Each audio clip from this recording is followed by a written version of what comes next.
Hi, and welcome back to Continual. Tonight we are here to talk about some of our favorite blood-sucking series and the characters that are in them. I'm your host, Jim Nettles, and let's see who all has brought along some of their own favorite fanged ones before we dive into the tales of Underworld and Blade. So, Rick, you're up first. Hey everyone, my name is Rick Gualtieri. I write horror, comedy, and fantasy. And that includes vampires, werewolves, witches, what have you. If it's a monster, I probably have it in one of my books. Um, and yeah, that's about it. Alledria. Hi, I'm Alledria Hurt. I'm an author of horror, sci-fi, and fantasy. And I think vampires are cool as long as they don't sparkle. Jenny? Hi, I'm Gini Koch. I write the Alien Catherine Kitty Cat series for Daw Books. I also write under a variety of other pen names and in all lengths and genres. And I do love me my vampires. I write them as Gemma Chase and as Gini Koch. They are nice and front and center along with my werewolf heroine in the Necropolis Enforcement Files series. Ms. Lacey. All right. Hi, I am Lacey. I am a dark fantasy horror author. I love vampires. I love villains, period. And I always like to make my vampires tend to be douchebags, but, whatever. Stephen? Stephen Van Patten here from the world-famous www.laughingblackvampire website. I am a horror writer of various things, but vampires tends to be something I'm known for, especially after the Brookwater's Curse series. So let's actually start with that great joy of how did you first meet your favorite vampire? Where did you meet just vampire lore in general? For me, it's kind of hard to remember, but for me, it probably was Bela Lugosi. It was the good old classic Universal monster movies and films. So Rick, how about you? Where did you get to meet your first vampire? Well, I'm not quite that old school, but I grew up with the Hammer vampire movie, Dracula movies, Christopher Lee, Peter Cushing. I know at one point Peter Cushing he did one of the Shaw Brothers movies, Legend of the Seven Golden Vampires. So I grew up with them back when vampires were still considered, still kind of alluring, but definitely monsters. My favorite story out of the Hammer films with him was the fact that there was time he did not want to do the film, so he refused to speak the entire movie. Alledria, how about you? How did you get to meet your first vampire? My first vampire was actually Dracula with the original book by Bram Stoker. But the first one that I think I fell in love with has got to be Louis from Interview with a Vampire. I wanted to, I couldn't help myself but be like, how could you have all of this power and still want to go back to being a lowly mortal? But somehow he carved a little space in my heart. Jenny? Oh, Louis, still whining. That was my favorite one. My first I have actually two. Growing up in Southern California, grew up in Ventura, which is about an hour north of LA and 30 minutes south of Santa Barbara. And UCSB used to do movie stuff all the time. And we got the flyers, and one of them was for Nosferatu, which was horrific. And basically the bane of my childhood existence, because I had to take the trash out on the long, dark walk on the side of our house. I knew Nosferatu was lurking for me. But that was recovered because of Frank Langella's Dracula. Oh my God. That was when I realized, young enough, that Dracula could be unbelievably sexy. And because Frank Langella was unbelievably sexy in that role. And I was just like, oh, they're not all creepy. Some of them are suave, debonair, and handsome. I avoided reading Dracula until I was an adult because horror scares me. And I wasn't sure if I'd be able to see Frank Langella in my mind if I'd seen Nosferatu. But really, Frank Langella, thank you so much for really, really helping stimulate my entire life. How about you? I used to watch, what do you call it, creature features. And so I would watch like the old Dracula movies. And then my favorites were, Abbott and Costello meet all of, the Hollywood monsters. And so it would be Dracula, Wolfman, Frankenstein. And then I evolved when I saw, I guess you'd say, Bram Stoker's Dracula. That was pretty amazing. Like I love that movie. And then reading Stephen King, like Night Flyers, Salem's Lot, those kind of things. So that was my intro, and I just love vampires. Steven? Well, kind of like Rick, the very first thing I was introduced to, because as a little kid, my mother was very much into that particular time slot of horror movies, where it was all those Hammer films, and that's when I got my first taste of Dracula. And then it didn't even occur to me till as an adult, to your earlier point. It's like, why isn't he talking? I mean, he's scary, but he doesn't say much. So he kind of started me off, and then of course Blackula, and then PBS played all the old Universal stuff, and then I caught up with all that. And it was funny because like the vampire movie, horror movie thing, that was kind of like a bonding time with my mother. Until she saw Danny Glick from Salem's Lot in the original David Solvert, and something about children scratching on a window, that basically, like, I signed up and she signed out. And except for, and it's funny because except for my stuff, my mother has nothing to do with horror anymore. She's like, in church, she's given up the whole thing. But that plus Blackula somehow sliding in there and then inspiring the stuff I do now, that's kind of where I got it. How many times did you go stand outside the window and scratch on the glass? She would have beat my ass. I mean, that would not have worked out. Totally worth it. That was back in the 70s. You could actually beat a kid. So no, that would not have been good. He's alive, so never. He never did. Right. Exactly. Yeah, my mother broke a bunch of yardsticks over my behind. And then we get mad because I'd laugh. Well, everybody's got a kink, right? So Alledria, one of a few years back, kicked off a series called Underworld. I actually saw it in the theater. I will never forget that. Kate Beckinsale standing there in that bodysuit and just plunging off the top. The nice big war between the vampires and the werewolves. I mean, this is classic dark fantasy. Monsters, nothing but pure fun and horror, right? So what introduced you into the world? What pulled you across to go see the film? Or start the series, I guess I should ask. Like Steven just said, everybody's got a kink. Kate Beckinsale in a bodysuit. Wait, what? I co-sign that. And not going to deny it. Then there's the various members of the cast shirtless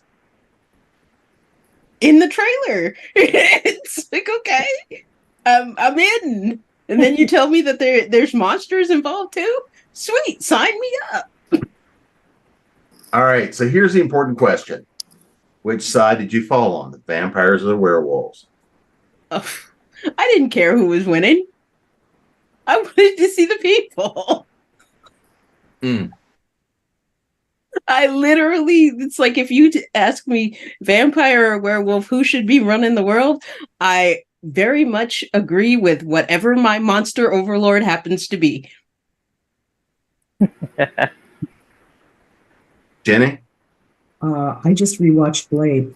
I have never gotten into Underworld, or as some of my friends and I call it, underwear. We've never gotten into it ever. There were not enough pretty men that I saw. I'm not lying. I am completely dedicated to good-looking leading men. And if I don't think your leading man is good-looking enough, in other words, Interview with the Vampire was like one of the best movies ever made, right? Because it had good-looking leading men in droves, right? But if it was a choice between Kate Beckinsale or watching Wesley Snipes walk around with his guns exposed, I'm sorry. Let me rewatch Blade for like the 100th time. So, yeah. We'll get to your boy toy. It'll be okay. Yeah, I know. I'm just saying, I'm only here for Wesley and Idris. So, Ian, how about you? I know this is a vampire panel, but I love werewolves. I really felt for the werewolves in the movie. I like their history, which I thought was quite cool. So, Steven, how about you?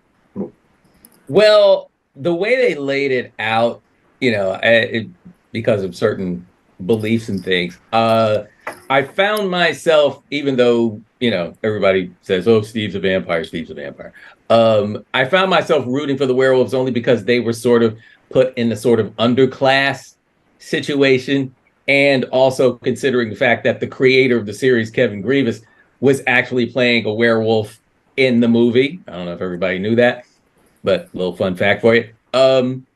But you have to admit, Sabine, along with being nice to look at, she was also on a certain kind of mission of discovery. Kind of like, it was one of those things where you kind of like, oh, so basically everything I've been told is a lie. And I'm going to start working against that. And that part of the journey, along with it being, like a really cool action flick with very slick moves and everything else like that, overall, I found it enjoyable, just for that variety of reasons. Rick, what pulled you into Underworld? First off, I'm going to be the totally pedantic nerd on the panel and point out, technically, it's not vampires versus werewolves, it's vampires versus lichens, and they make a distinction between lichens and werewolves in the series. That's true. That said, Yeah, I'm just going to say, you want to get my butt in a seat. I'm a big monster fan. Pretty much anytime you take something versus something else, I'm there, and I don't care about anything else. I mean, like Pacific Rim, when it came out, it's like, oh, giant robots versus monsters. It's like, I will buy a ticket right now without knowing anything about it. Vampires versus lichens or werewolves. Yeah, of course I'm gonna be there. And it wasn't in a comedy film like when Abbott and Costello meet the werewolf, or the Wolfman, which there's nothing wrong with, but having essentially an action movie that was dedicated to this whole concept, that was just the most awesome thing on the planet.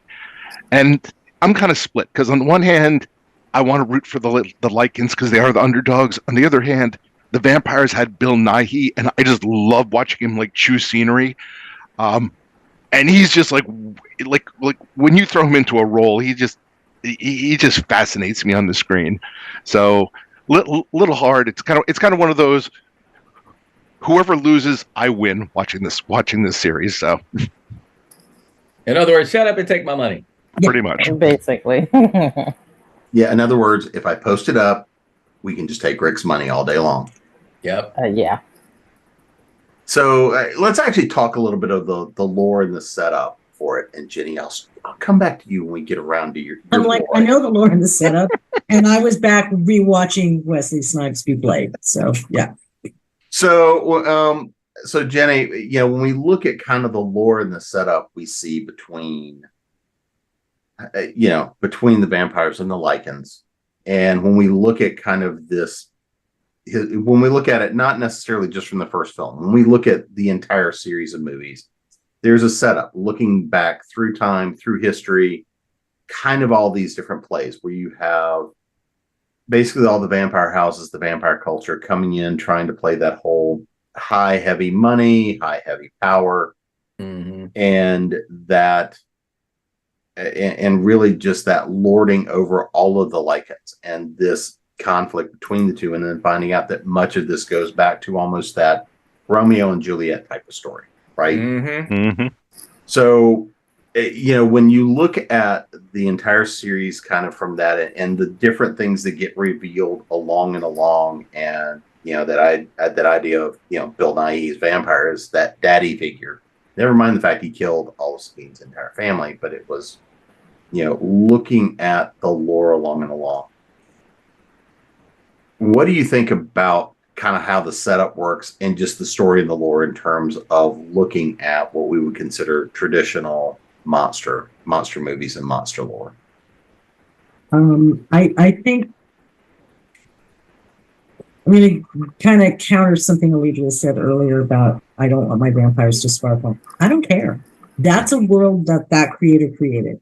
Okay. And so I can buy into that world or not, but vampires aren't real. Werewolves aren't real. Okay. So if you're making stuff up, make it up. I think one of the things that it did well, and I think that's why it has so many sequels and why people care about it, is it did create an interesting lore. And it wasn't a lore that ever attracted me.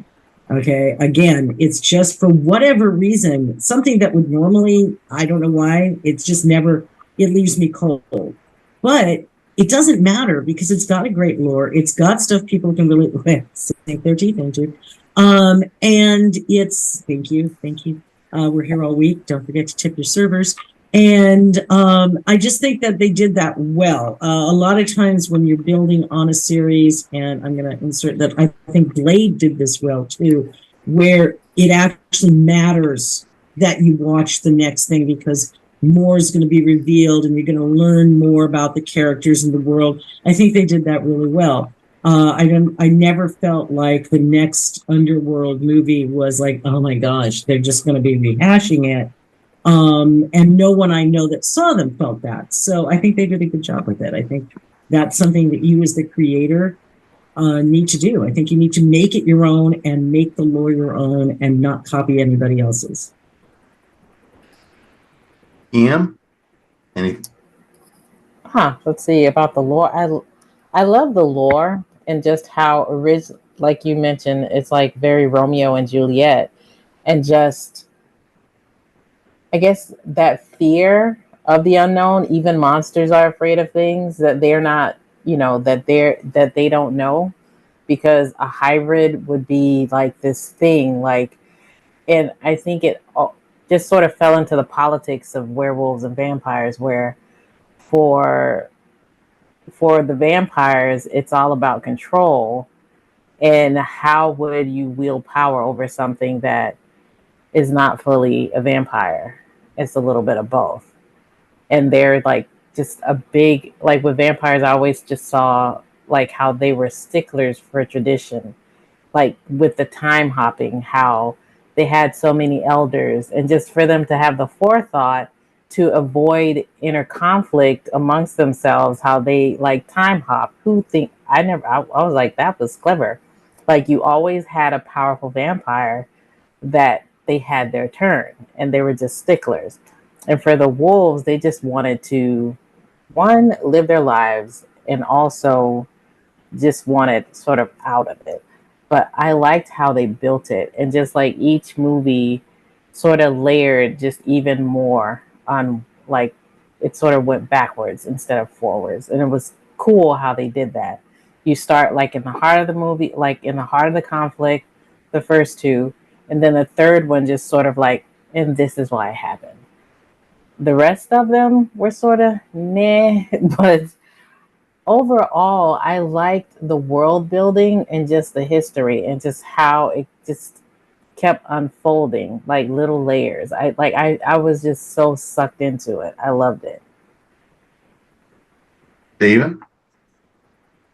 Well, I think anybody that writes in this space, they'll take a certain creative license. And there was one thing in particular that I really liked about on the Underworld series that I don't think I've ever seen in any other sort of iteration of vampire werewolf stuff, was the vampire's ability to bite somebody and access their memories, kind of like some kind of like a download thing. That was, so first of all, that was dope. That was one of those things when you see it in the movie, you're like, oh, why didn't I think of that? Damn it. It's like, because it's that good. And it actually, and the way they used it, especially in the first movie, it drives the story forward, because there's this like very shorthand thing that Bill Nye's character, he knows what's up. And it's like, that's not really how easy you want the villain to get the information, but it works.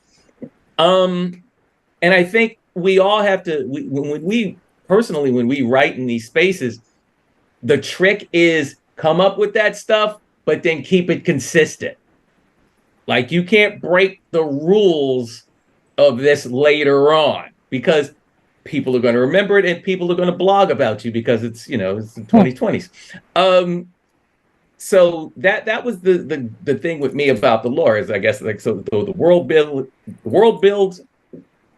the overall cleverness, and yeah, it's a very Romeo and Juliet rehash, but I'm not necessarily there to critique that. I'm there to get a good story, enjoy the action, and that's what made it enjoyable for me. I didn't go into Underworld expecting Shakespeare in the Park. I expected, some fights and, Kate Beckinsale in an outfit. And then, and there you go. Rick? So one thing I liked about the lore was that, as you find out that vampires and lichens all stem from a common originator. There's these two species that hate each other, but at the same time are related, and that's why they can like have hybrids and other stuff.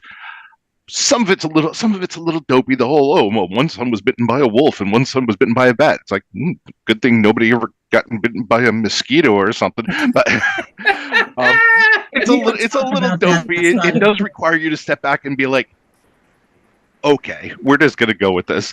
But I love that. In fact, I kind of use that idea. One of my series is that vampires and mages essentially have a common originator, even though these two races basically can't stand each other. So it kind of like takes the concept of like sibling conflict to and the ultimate level.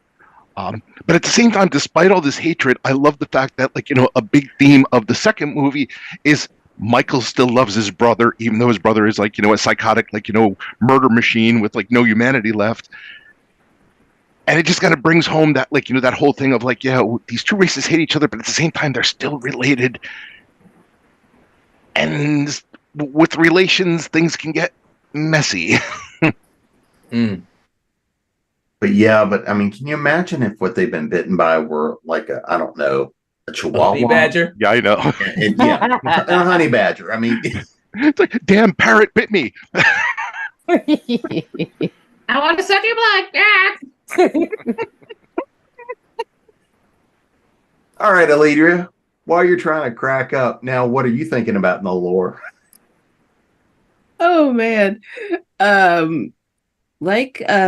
Like several people, I did not go into it looking for a deep story. I got a deeper story than I actually expected.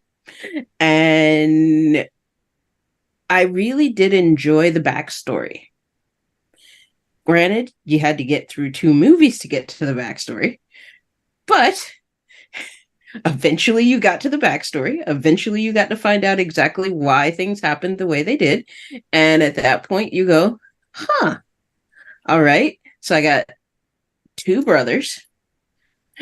House divided, and then we turned it into a civil war.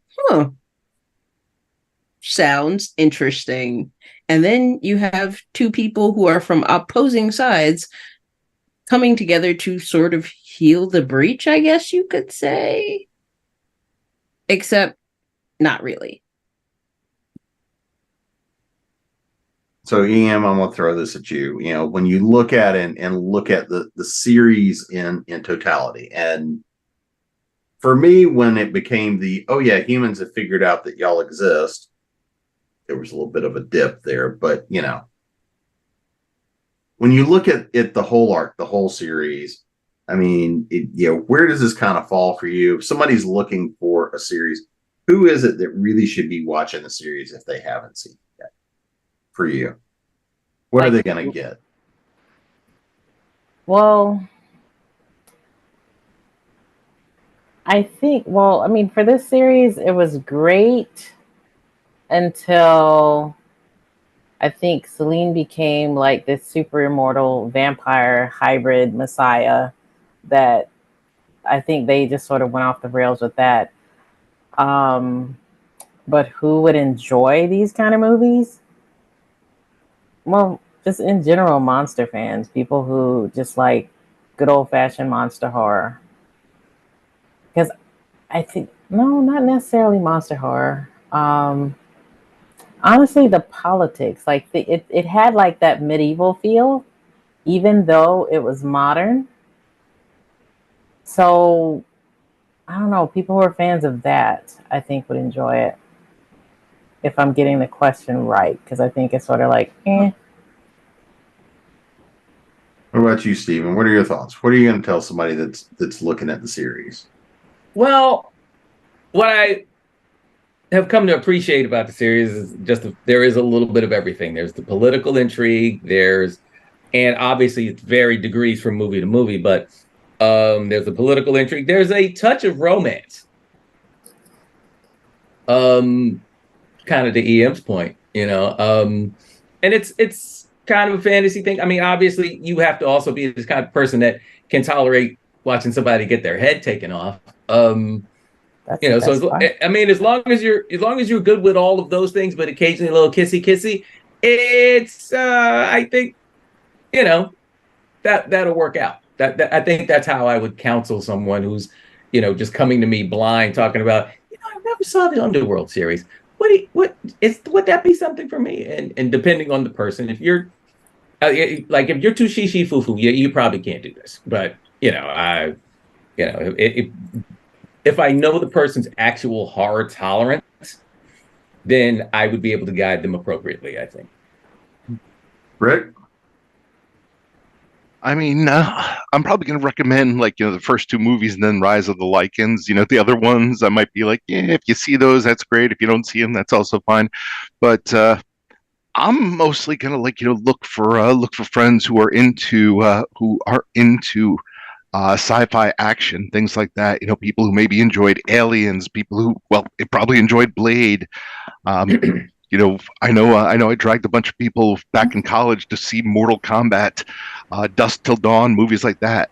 Movies that combine either a sci-fi or horror element though with action. I think they're gonna eat a movie like this up. Because also I think fans like that, they also know that when you watch a movie like that, you also kind of park your brain in neutral and just kind of go with it. And have fun with it. Alledria? I would definitely follow Rick's point to say suspension of disbelief, because literally, as to the previous point, none of this is real. So just enjoy. Go. Watch. See what happens. If you have to watch through your fingers when the person gets their head taken off, that's fine. Just remember to keep watching, because you might miss something important if you stop watching. The important things often happen between a spray of blood. Mm-hmm. Yeah. So, Jenny, who are you going to tell that absolutely needs to see this film? Because I know how much you've loved it. Anybody who wants to see a vampire werewolf version of Jacob and Esau. Y'all don't realize what you all were describing was biblical. Okay, and I'm sitting here thinking, you're all like, this is so unusual. I'm like, no, it's several thousand years old. You've got Christianity and you've got Muslim religion, okay? And Esau remember, Abraham's the father of three religions, Judaism, Muslim, and Christianity.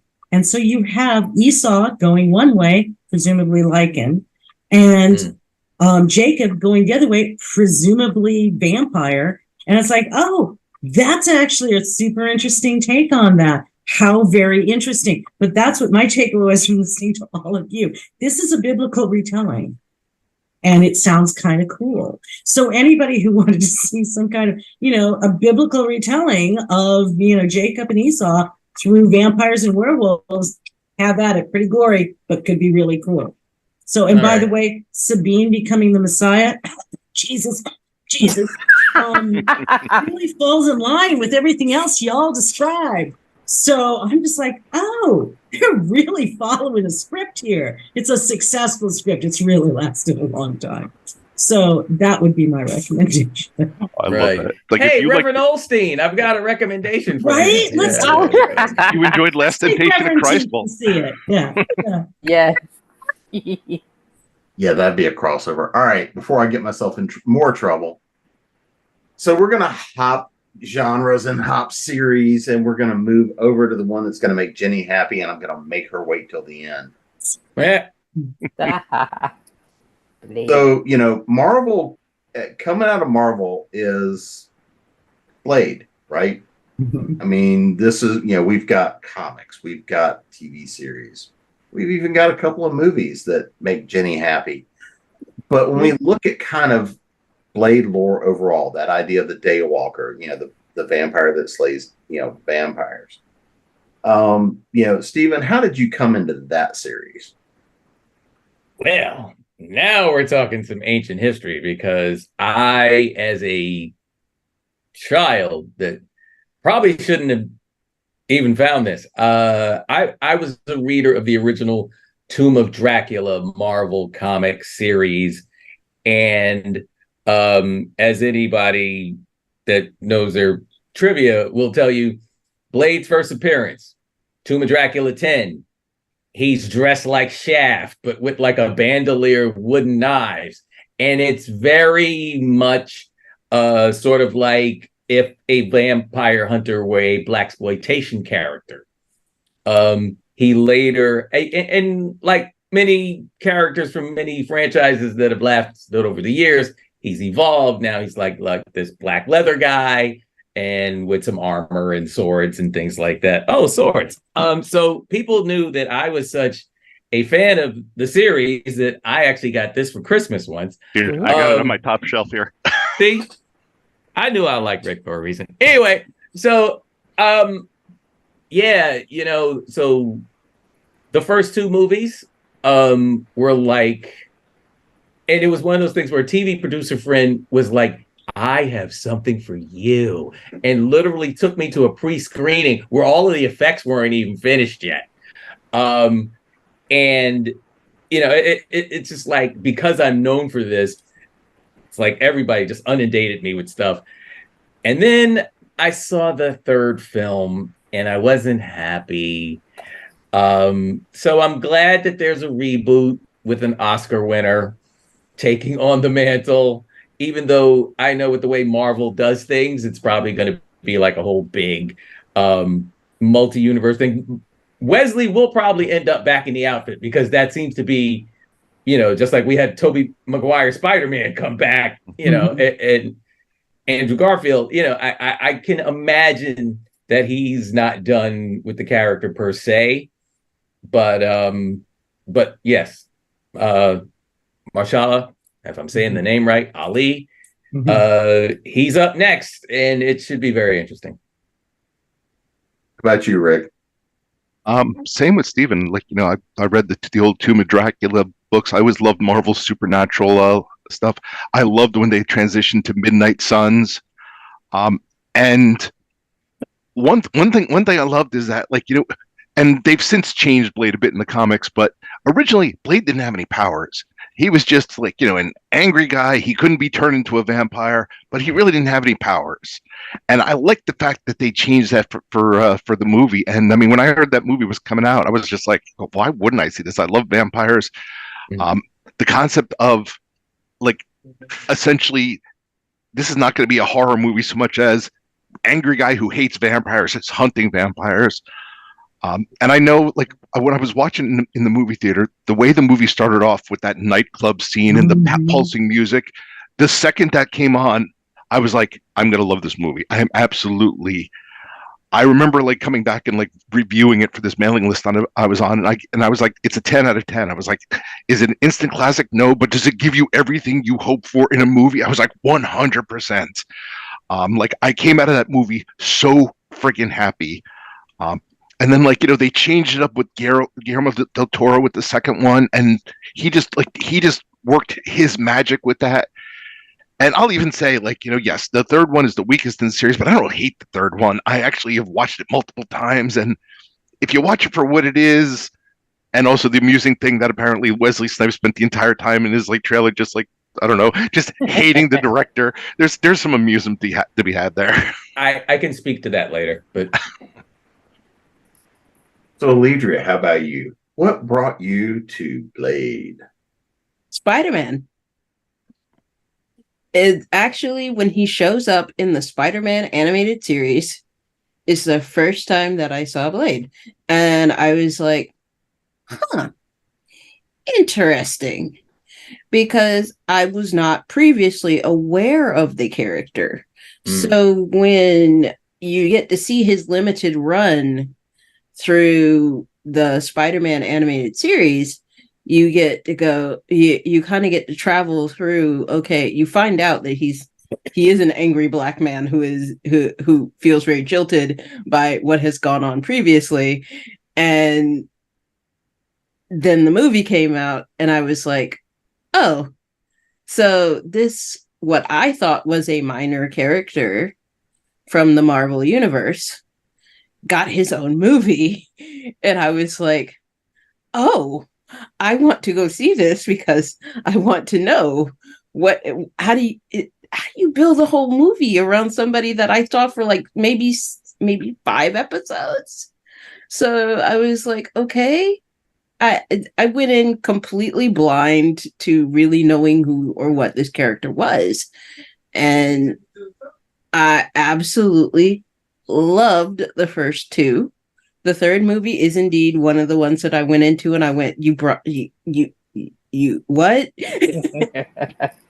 I followed that storyline. I followed the storyline all the way to the end, and then I said, we're just going to pretend like this one is set in an AU. We're going to put it over here. It's like, because the first 2 movies follow quite easily. And then you have the third. And so, okay, alternate universe, I can watch it as something that does not connect to these other 2, and it still makes sense. I do, however, like to pretend just a little bit, just a little bit that, that might be a pre-becoming Deadpool. Oh, it was absolutely Ryan Reynolds. Because tryout for Deadpool. Absolutely. Oh, it's absolutely the tryout, but I would periodically like to believe that ultimately that is the person that becomes Deadpool. I don't know. I can see it. Yeah. It makes total sense. It makes so much more sense than it does as a Blade movie. You can tell how tense it was on the set, because you can really see Ryan Reynolds desperately trying to be fun and funny. So can't we all just get along? Let me tell another joke. Right? But I did enjoy it. So Jenny, what brought you to Blade? 2 words: Wesley Snipes. Not gonna lie, if Wesley's in it, I want to see it. Especially, again, he really bulked up for the role. Also, my husband is huge into martial arts and martial arts movies, and Wesley is actually a martial artist. So from that side, it's like, oh my God, he's actually probably doing his own stunts. This is amazingly well filmed, and we actually could see the fight scenes, which is always exciting in a martial arts movie, and not always a given. So yes, we saw Mortal Kombat in the theaters on the opening weekend. So, and I can't speak of Mortal Kombat 2. But Mortal Kombat 1 is an absolute favorite. But I went because of Wesley Snipes. I love his acting. I loved how he looked. And I think he's a very versatile actor who can play a lot of different roles. I mean, he can do comedy, he can do action, he can do drama. So I was super excited to see it. I really liked the storyline. I really liked the twists. I mean, I thought those were really good. I knew about Blade. We were collecting comics at the time, but I was really an X-Men girl. So X-Men at that time had 15 titles.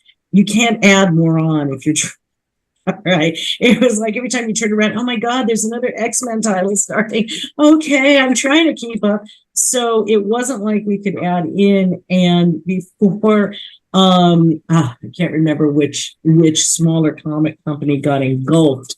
That Blade was one of their main titles, but we already knew it had been, overtaken. So we knew about it, but we had never read it. So it was definitely, for me, Wesley Snipes is Blade, and all others are, number two. I'm sure Mahershala, I think, is how he pronounces it. Mr. Ali will do a wonderful job because he's a fabulous actor, but he won't be Wesley Snipes. I'll still go, but he won't be Wesley Snipes. Well, the joke I've had about this ever since I heard he was casted was that they found the one guy that looks more like Wesley Snipes than Wesley Snipes does. Yes, he does, doesn't he? He really does. He really does.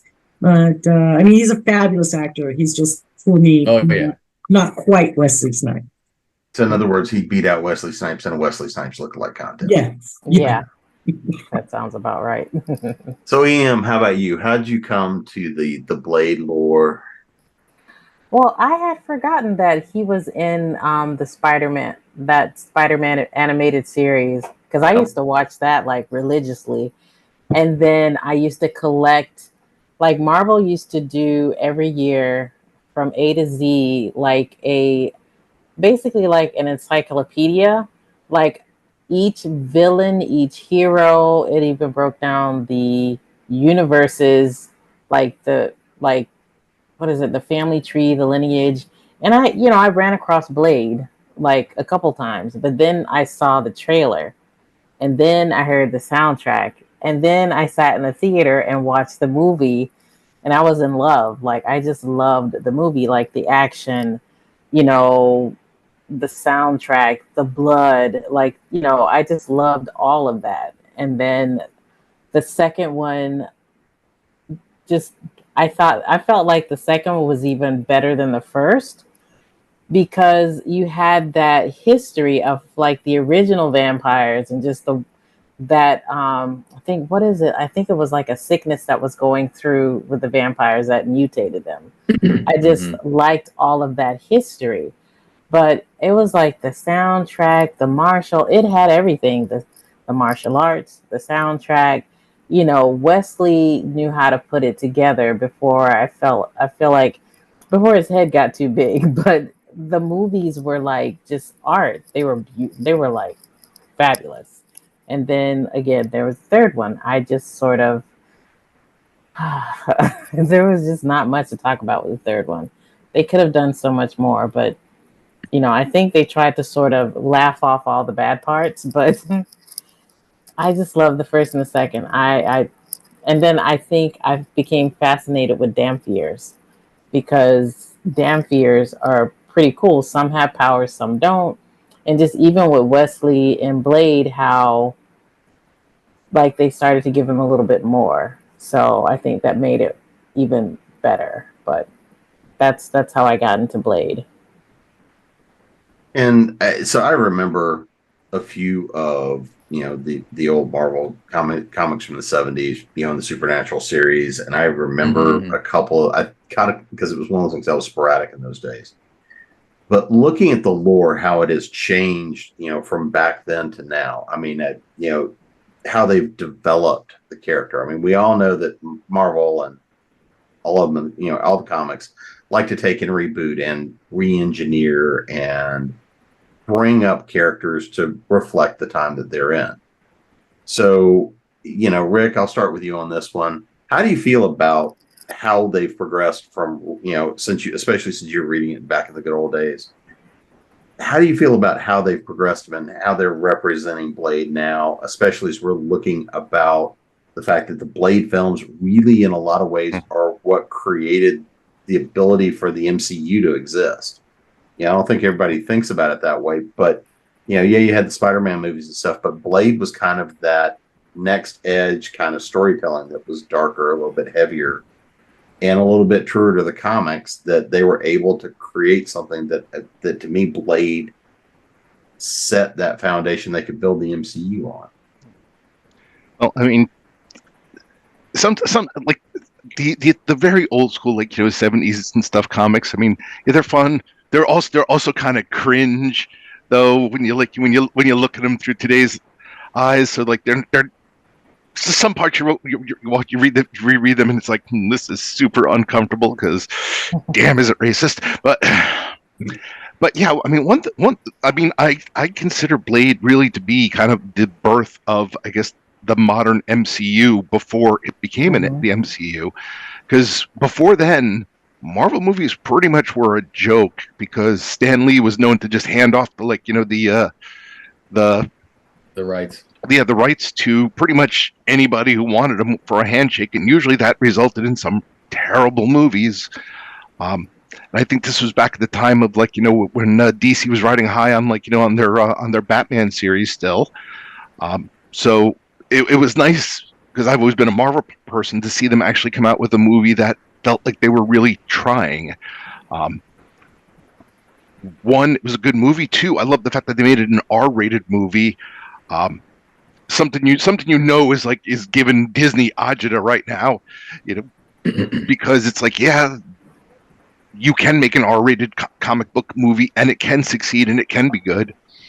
But yeah, I mean, I look at it as kind of that beginning.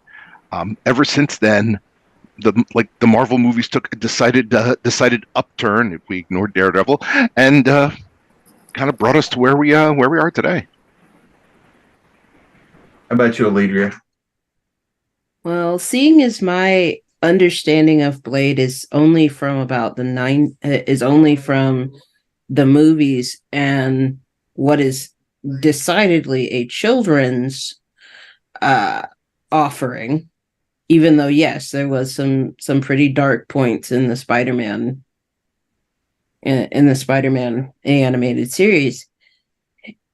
You have to I don't have as far to go as far as that is concerned, because I go from the animated series, which is almost put out, maybe 10 years before the movie, to the movie.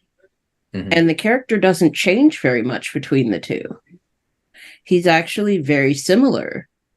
So I'm actually now going to have to go back and look for Tomb of Dracula, which I was going to go look for anyway, because I was just recently on a Dracula panel and I have to go back and watch the Hammer films and Bela Lugosi and all of that fun stuff, because I haven't seen it yet.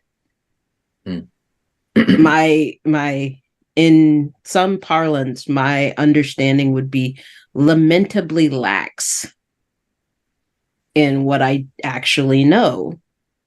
So I basically have to go back and I have to educate myself. And that is a wonderful, wonderful thing, because I love research. And for me, it was the, all of the different Universal monster movies that made me go read Tomb of Dracula and a lot of the other supernatural out of that series. That's what pulled me into those. Was I loved all the good old monster films. So Jenny, how about you? What is it for, in terms of how you've seen things maybe shift and develop in Wesley Snipes' biceps? It's so amazing, even though he's a little bit older. And just to defend him, he was being counseled by terrible people who were not protecting him, and as they should have in their roles. So as you can see, this is the Wesley Snipes Apologist Center. But one of the things I like, and again, we didn't really read those comics, but I've read a lot of X-Men comics, and the misogyny and casual unintended racism is really there in the older stuff. So one of the things that was super refreshing, especially when it came out, is that there is an unapologetic, powerful, angry, yet very efficient black man who is the unapologetic hero, and nobody's arguing. Nobody comes out and says, well, you don't have the right to be the hero. He is the only guy that can do it, and he is the only guy willing to do it, and he's awesome. So for me, that was a nice change in a lot of things. It really sort of seemed to herald a better awakening of a variety of things. And in the second movie, you know, he falls in love with someone who is his equal. There isn't a lot of misogyny in there either. It's more of, you know, he falls in love with her because she's powerful and she's strong and she's like kind of like him, but not.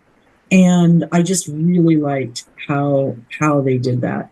And I wish we had a little bit more of that. I expected more of that than we got. So, you know, Falcon as Captain America took a damn long time to get there. Ian, how about you? I feel like everybody's pretty much summed up a lot of my thoughts when it comes to just the evolution of just a lot of the characters from the past to the present. Because, I mean, you know, the misogyny, the racism, all that was present. But just the fact that in Blade, he had agency. He was his own man. And he was also a smart man. Just even with his sword, like, it was already preset that no one can really handle it except for him, you know, and just he had a lot of forethought and just a lot of cleverness. It just wasn't like, I'm just going to come in and fight and kill and keep it moving. It's like he had plans, even to the point where he like adjusted his weaponry according to the situation, you know. I was just fascinated with the weapons. Like, you know, I love blood and guts and I love a great, you know, sword, but just that boomerang, what is it, like a katana, like the boomerang that was like an oversized katana. I was like, I love this. I loved it. So I just like the fact that they became people, individuals, and not just like back in the day, like you have the X-Men, they're like just a group. There's Xavier and everybody else, you know, but everybody evolved they evolved to where they have their own identity and they move in their own direction and not just as a group. So that's what I pretty much see out of it all. But everybody became their own person. Steven?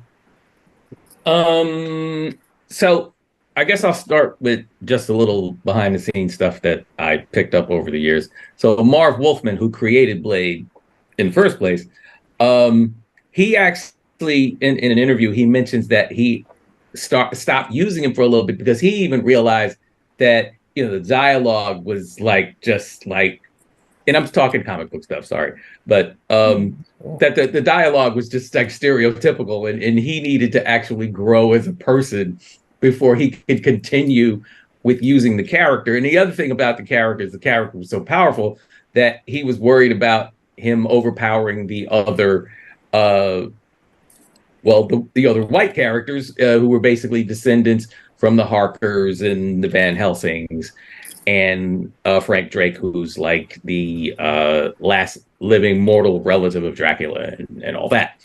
And so I used to stage manage Total Request Live.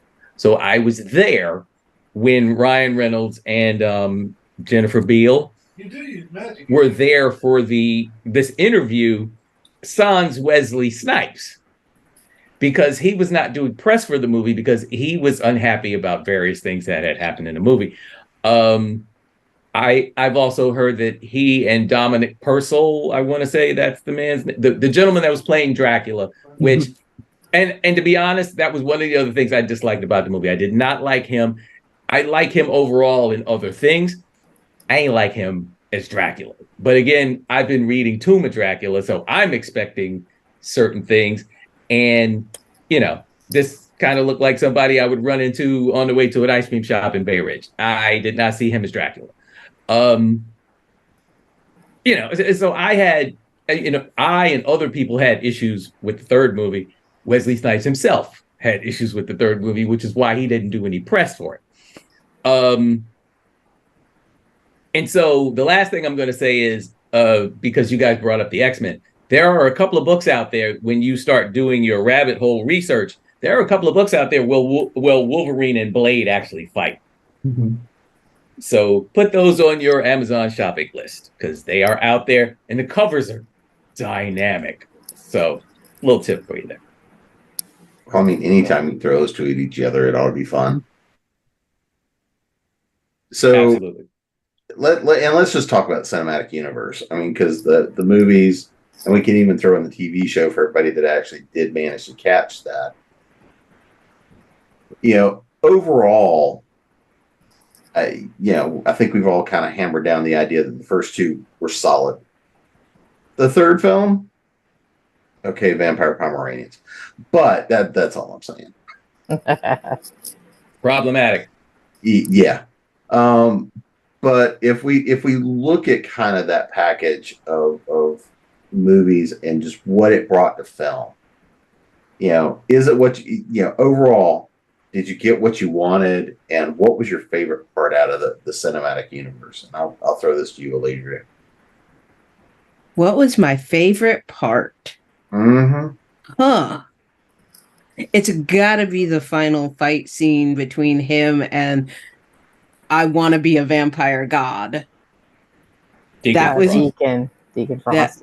Yeah, Deacon Frost. I was just like, because initially you're like, okay, he's technically supposed to.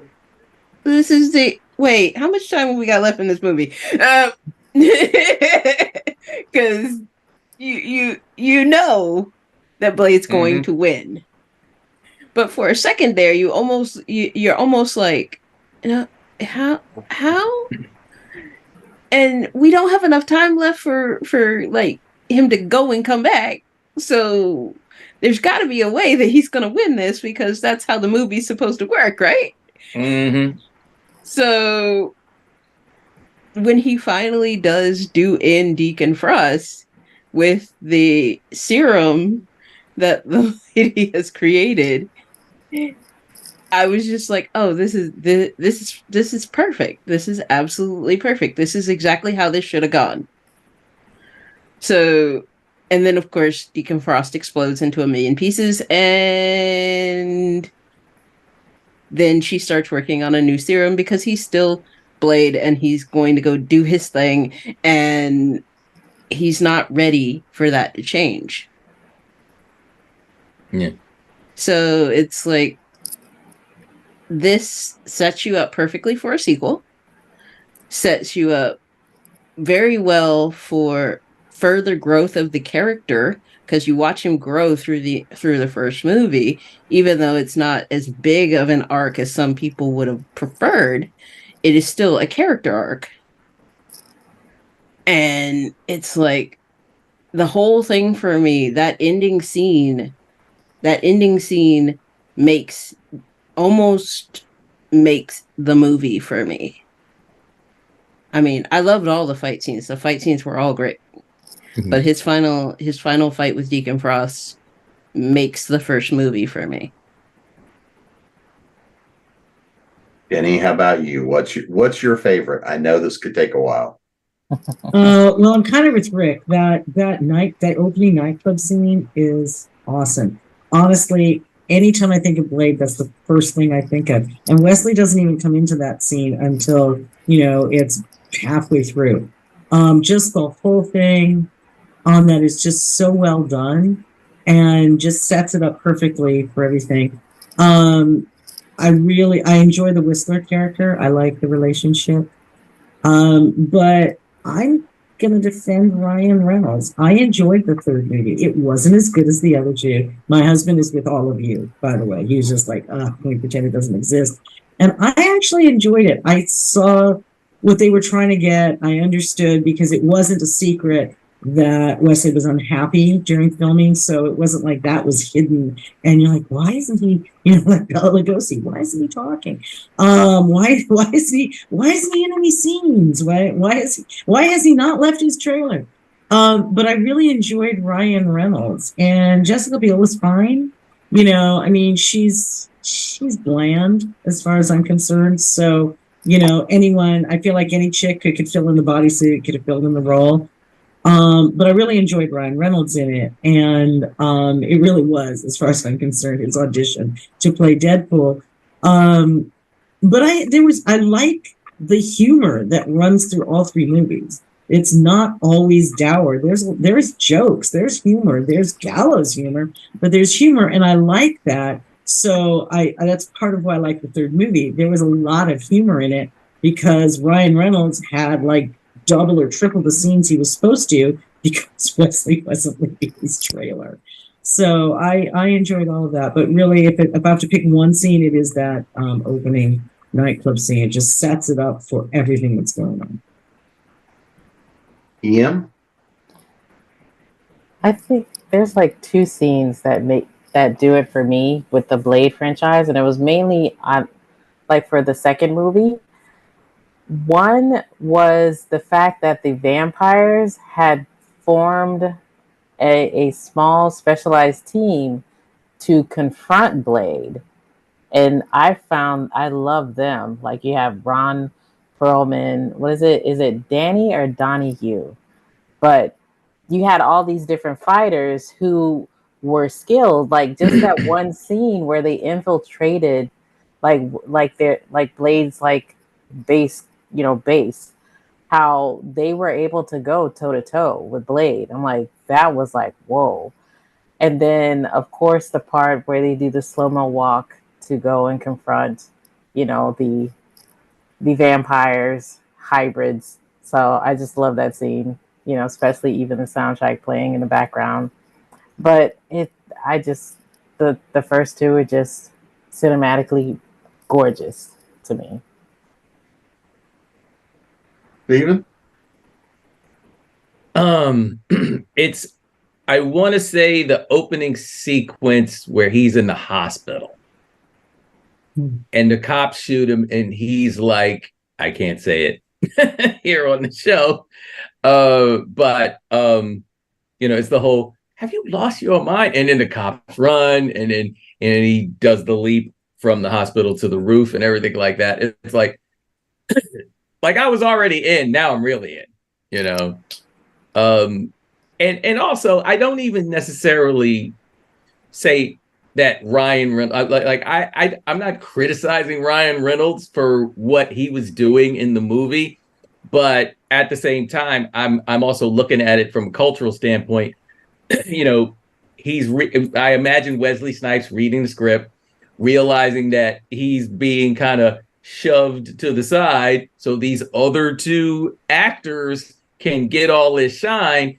And then also there's the thing with Dominic Purcell. So, I mean, all of that, he was probably pissed. And whether you consider him legitimately pissed on that, that I think that differs from person to person. But I could see where he was, legitimately kind of like, wait, I just spent these last two movies being this prominent character, and now you're going to bring in Justin Timberlake's wife? I don't know. I can see his side of it. Yeah. Totally on Wesley's side on that. Oh, yeah. Shocking. No one at all. Rick, what's your favorite? Well, I mean, I enjoy a comic book movie or series if I start incorporating some quotes from it into my everyday life. And I've been known on more than one occasion to occasionally say, yeah, some motherfucker's always trying to ice skate uphill. And I have a saved gift actually from the third movie, because I love to do this with my readers. It's like, Rick, why can't you be nice to your characters? Because the world isn't nice. I will say though, if I had to pick a favorite, it's not really even a scene, but I just like it, just from an actor's standpoint. I like from Blade 2, just him and Ron Perlman's character continually sniping at each other, because it's two actors I very much enjoy on the screen, and they're both just continually trying to one up each other, in it, and it's just fun to watch. Can you blush? Yeah. And I think that's part of it, is the first two movies look like he had fun. Mm-hmm. And I mean, I think that to me was the part was the first two movies just looked like he was having a blast doing them, running them, controlling them, and the third one just looked, why the hell am I here? Yeah. Well, I think Stephen's point is very clear, and also it was talked about in that you're taking a series that, again, as a strong black male lead. Oh, and I'm going to be shoved to the side for this pasty white boy, this even more pasty white girl, and this dude, right? So I get why he was upset, and I think he had every right to be. I still enjoyed the movie, but I mean, I think Wesley had every right to be upset. So. You know what might have fixed this? If Woody Harrelson had been cast as Hannibal King instead. Yes. Yes. Well, they're tight. I mean, and they exactly. Right? Pick somebody he likes instead of people he doesn't know. And then actually, and Woody Harrelson instead of Dominic Purcell, that would have been an inspired casting choice because that would have been great. Can be okay.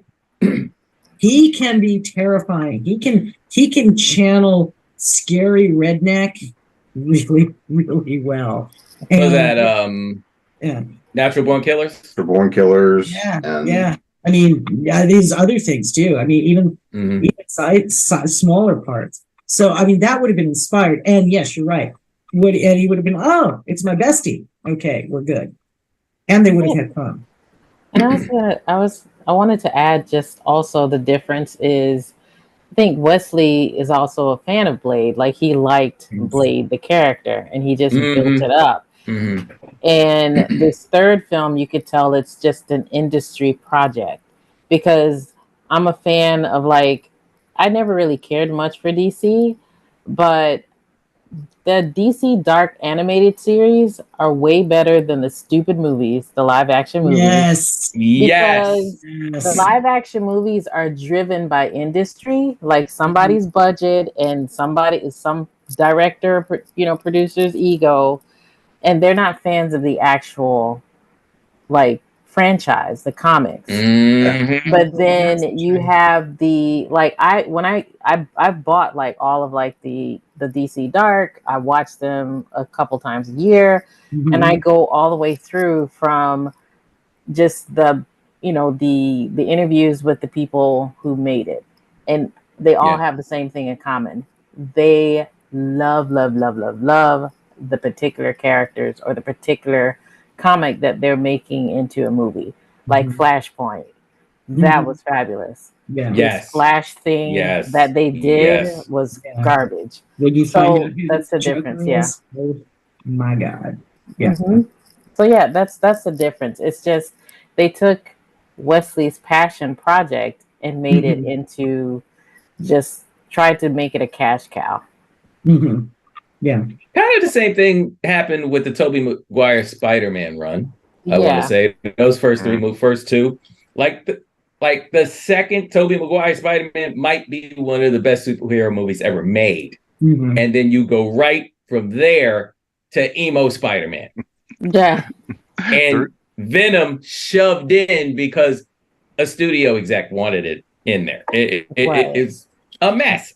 A mess. Yeah. Bean counters stay in the office. Let the creators create. Yeah. So that's our definitive statement right there. Yeah. Okay. Well, in that case, is there anything we haven't hit on we need to talk about with Blade? Other than the fact we could sit here and do this for another 3 hours. Oh, God. No. I feel like we did it justice. Everybody should see them, including the third movie, even though it's not as good. Get him his royalties. So before we get out of here, let's make sure everybody knows where to find you guys and your vampire lore. That, of course, everybody needs to pick that up as well. So, Rick? Well, I have 2 series that people here might like.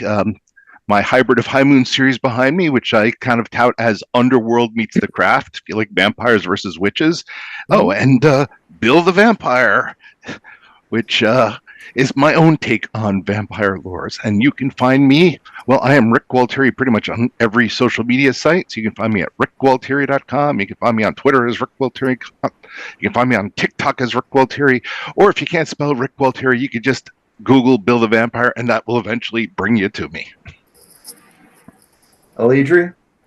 Hey, Steve, aren't we both in Slay? As a matter of fact, yeah. Yeah. If nothing else, you gotta pick up Slay Tales of the Vampire Noirs that both myself and Stephen Van Patten and Miss E.M. Lacey are all in. So if you want to see about the more melanin vampires, feel free to grab yourself a copy. And you can we actually did a show on Slay to help launch that one when it came out, and that's a hell of a book. Oh, I love that book. I love that book. I had to buy a second one because I broke the spine because I was reading the stories, kept reading the stories, and I have my favorites flagged.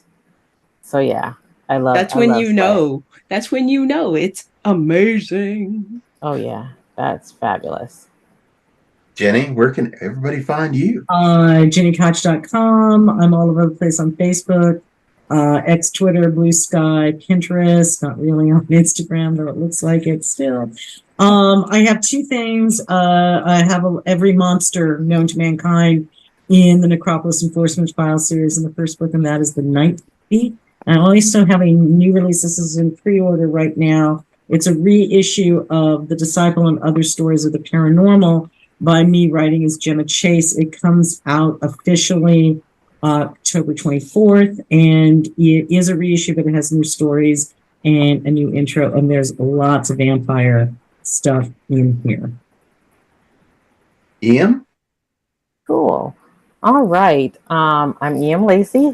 I have one series that I'm actually getting ready to do a little reboot before I do my third book in it.